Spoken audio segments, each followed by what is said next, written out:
ప్రకాశం జిల్లాలో మోందా తుఫాన్ ప్రభావం కొనసాగుతుంది. తుఫాన్ వరద నీటి ప్రవాహం పెరగడంతో గుండ్లకమ్మ ప్రాజెక్ట్ 11 గేట్లను ఎత్తి అధికారులు నీటిని దిగువకు వదిలారు. గుండ్లకమ్మ గేట్లు ఎత్తడంతో మద్దిపాడు, నాగులుప్పలపాడు, ఒంగోలు రూరల్ మండలాల్లోని పలు గ్రామాలు నీట మునిగి జల దిగ్బంధంలో చిక్కుకుపోయాయి. సుమారు 10కి పైగా గ్రామాల ప్రజలు బాహ్య ప్రపంచంతో సంబంధాలు దిగిపోయాయి. వరద నీటితో మద్దిరాలపాడు వద్ద జాతీయ రహదారిపై 4 అడుగులకు పాగా నీరు వరద పారుతుంది. అయితే దీంతో ఒంగోలు, చీరాల మధ్య రాకపోకలు నిలిచిపోయాయి. గుండ్లకమ్మ ప్రాజెక్టుకు మరో 2 రోజుల పాటు వరద కొనసాగే అవకాశం ఉంది. దీనిపై మరింత సమాచారం మా ప్రతినిధి శౌర్య అందిస్తారు. మోందా తుఫాను ప్రభావం ప్రకాశం జిల్లాలో ఇంకా కొనసాగుతూనే ఉంది.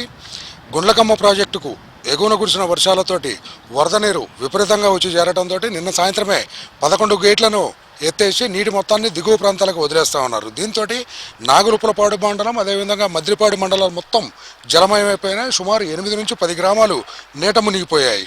మనం చూడొచ్చు క్లియర్గా. చీరాల నుంచి ఒంగోలుకు వచ్చే రహదారి పూర్తిగా మూసివేయడం జరిగింది. పోలీసు పహారా కాస్తున్నారు. నిన్న రాత్రి నుంచే రాకపోకలను పూర్తిగా ఆపేశారు. ఈ ప్రవాహం ఇంకొక రోజు కూడా కొనసాగే అవకాశం ఉంది అని చెప్పేసి చెప్తా ఉన్నారు. ఎందుకంటే ఎప్పుడైతే ఈ గుండ్లకమ్మ ప్రాజెక్టుకు వరద ప్రవాహం తగ్గుద్దో అప్పుడు ఆ గేట్లను మళ్ళీ కింద దింపటము, ఈ నీటి ప్రవాహాన్ని ఆపడం జరుగుతూ ఉంటుంది. అప్పటి వరకు ఈ నీటి ప్రవాహం ఇంతే కొనసాగుతూ ఉంటుంది. రాకపోకలు చీరాల, ఒంగోలుకు కూడా రాకపోకలు పూర్తిగా బంద్ అయిపోయినాయి. పోలీసులు నిన్న సాయంత్రం నుంచే మొత్తం రక్షణ వలయంలాగా ఏర్పడేసి మొత్తం ప్రజల్ని బయటికి తరలించడం కానీ, లేకుంటే ఎవరికి ఎటువంటి అపాయం లేకుండా ఉండటం, గ్రామాల్లో అనౌన్స్మెంట్లు చేయటాలు, అదేవిధంగా మొత్తం రక్షణ చర్యలు చేపడుతూ ఉన్నారు. మనతోటి ఒంగోలు డిఎస్పీ రాయపాటి శ్రీనివాస్ గారు ఉన్నారు. ఆయనతో మాట్లాడదాం. సార్ చెప్పండి, ఈ ప్రవాహానికి ఎన్ని గ్రామాలు ఎఫెక్ట్ అయ్యే అవకాశం ఉంది? ఆ గ్రామ ప్రజలకు మీరు ఎటువంటి సూచనలు చేశారు? ఎటువంటి భద్రతా చర్యలు తీసుకున్నారు? అందరికీ నమస్కారం. మనకు మొంతా తుఫాను ప్రభావంగా ఆ తుఫాను ఒక విధంగా ఎటువంటి ప్రాణ నష్టం, ఆస్తి నష్టం పెద్దగా జరగకుండా చేసుకోగలిగాం. తర్వాత రెండోది వచ్చేసి మనకు గుండ్లకమ్మ ప్రాజెక్టు మల్లవరం దగ్గర ఉన్నటువంటి ప్రాజెక్టుకు ఇన్ఫ్లో ఎక్కువ ఉండటం వల్ల నిన్నటి నుంచి ఆ ప్రాజెక్ట్ నుంచి వాటరు దిగువకు విడుదల చేస్తూ ఉన్నారు. ఎట్ ప్రజెంట్ అయితే 130 క్యూసెక్స్ పంపిస్తున్నట్టుగా సమాచారం ఉన్నది.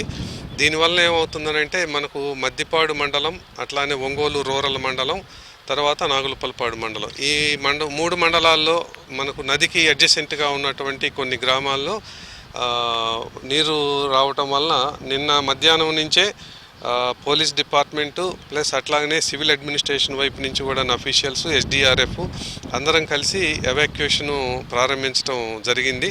కొన్ని ప్రదేశాల్లోనైతే పబ్లిక్ చాలా అంటే వాళ్ళు ఇప్పుడు చూస్తూ ఉన్నాం సార్, ఇది మాకు మామూలే, పెద్ద ప్రాబ్లం లేదని చెప్పారు. అయినా వాళ్ళకు నచ్చజెప్పి కొన్ని సురక్షిత ప్రాంతాలకు షిఫ్ట్ చేయటం జరిగింది. అయితే మనకు మెయిన్ ట్రాఫిక్ ప్రాబ్లం వచ్చినటువంటిది అయితే ఒంగోలు నుంచి చీరాల పోయేటటువంటి రోడ్డు. ఇక్కడ యాక్చువల్గా కెనాల్ లేదు, కానీ గుండ్లకమ్మ ప్రాజెక్టులో నుంచి వచ్చినటువంటి వాటరు నదిలో నుంచి ఓవర్ఫ్లో అయ్యి ఇనమనమెళ్ళూరు క్రాస్ రోడ్ దగ్గర ఈ హైవేని క్రాస్ చేస్తాం వలన దాదాపు ఒక 3 ఫీట్ వరకు ఇప్పుడు ఫ్లో అవుతూ ఉంది. అది వేగం ఉంది వాటర్లో కూడాను. అందువల్ల 2 వైపుల నుంచి కూడాను ట్రాఫిక్ ఆపేయటం జరిగింది. ట్రాఫిక్ అయితే ఆపారు. చీరాల నుంచి ఒంగోలుకు రాకపోకలు పూర్తిగా బంద్ అయిపోయినాయి. అటువైపు వాళ్ళు అటువైపు ఉన్నారు, ఇటువైపు వాళ్ళు ఇటువైపు ఉన్నారు. ఇప్పుడు ఈ నీళ్ళల్లో ఉన్న గ్రామాలు ఎన్ని ఉంటాయి? ఆ గ్రామాల పరిస్థితి ఎలా ఉంది?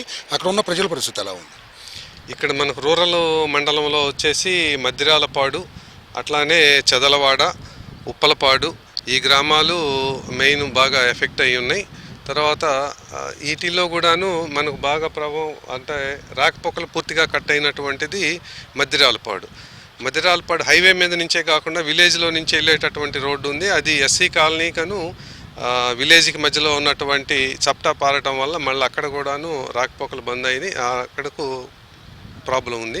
ఇది ఇక్కడ ఉన్న పరిస్థితి. ఇప్పటికైతే మాత్రం మొత్తం ఈ ఒంగోలు రూరల్ మండలం కావచ్చు, నాగులుప్పలపాడు మండలం కావచ్చు, అదేవిధంగా మద్దిపాడు మండలం కావచ్చు, ఇవన్నీ మొత్తము వీటిలో సుమారు ఒక 10 గ్రామాలు మొత్తం జల దిగ్బంధంలో అయిపోయేసి ఉన్నాయి. మనం చూడొచ్చు, విజువల్లో కనిపిస్తున్నాము, దూరంగా కనిపిస్తూ ఉన్నాయి గ్రామాలు, కొన్ని బిల్డింగ్స్. ఆ చివర కనపడుతున్న గ్రామాలు అంటే కొన్ని కిలోమీటర్ల దూరంలో ఉన్న గ్రామాలు అనమాట. ఆ గ్రామాలు కానీ ఇటువైపు కూడా అట్లానే మనకు కొన్ని బిల్డింగ్స్ కనిపిస్తూ ఉన్నాయి. ఈ గ్రామాలు కూడా ఈ మొత్తం జల దిగ్బంధంలో చిక్కుకుపోయి ఉన్నాయి. ఏవైతే బిల్డింగ్స్ అక్కడక్కడక్కడ మనకు కనిపిస్తున్నాయో చెట్ల మధ్యలో నుండి దూరంగా కనిపిస్తూ ఉన్నాయో, అంటే కొన్ని కిలోమీటర్ల మేర ఈ మొత్తం నీరు ప్రవహిస్తూ ఉంది. గుండ్లకమ్మకు ఈ ఇన్ఫ్లో ఎప్పుడైతే ఆగుతుందో అప్పటి వరకు ఇదే పరిస్థితి కొనసాగే పరిస్థితి ఉంది. ఈ ఇన్ఫ్లో ఆగిన తర్వాత గేట్లు మొత్తం కిందకి దించితే కానీ ఈ గ్రామాల్లో ప్రజలు బయటికి రావడం కానీ లేకుంటే గ్రామాల్లోకి వెళ్ళటం కానీ జరుగుతుంది. అప్పటి వరకు అంటే ఈరోజు రేపు కూడా ఇదే పరిస్థితి కొనసాగే అవకాశం ఉంది. అప్పటి వరకు సుమారు ఈ 10కి ఉన్న గ్రామాలు మొత్తం ఏ గ్రామంలో ఉన్న ప్రజలు ఆ గ్రామంలోనే ఉండాలి, బయటకు వచ్చే పరిస్థితి లేదు. ఇక చీరాల నుంచి ఒంగోలుకి వచ్చే రహదారి ఇది. ఈ రహదారి పూర్తిగా క్లోజ్ అయిపోయింది. ఈ రహదారి నుంచి అంటే చీరాలకి ఒంగోలుకు రాకపోకలు కమ్యూనిగా మొత్తం బంద్ అయిపోయినాయి అన్నమాట. దీంతో మొత్తం ఈ పోలీసు వ్యవస్థ మొత్తం ఇక్కడ ఉండేసి ఎవరిని అటువైపు నీళ్లు ఉన్నాకి అటువైపుకి ఎవరిని రానివ్వట్లేదు, ఇటువైపు రానిట్లేదు. మొత్తం తాళ్లు కట్టేశారు, జీపులు అడ్డం పెట్టేశారు. మొత్తం రాకపోకలు మొత్తం పూర్తిగా బంద్ అయిపోయినాయి. గుండ్లకమ్మకు వరద ప్రవాహం తగ్గితే తప్ప ఈ గ్రామాల్లో ప్రజలు మళ్ళీ బాహ్య ప్రపంచానికి వచ్చే అవకాశం లేదు. ఇది ఇక్కడ ఉన్న తాజా పరిస్థితి. కెమెరామెన్ రామ్జీతో శౌరి, ప్రకాశం.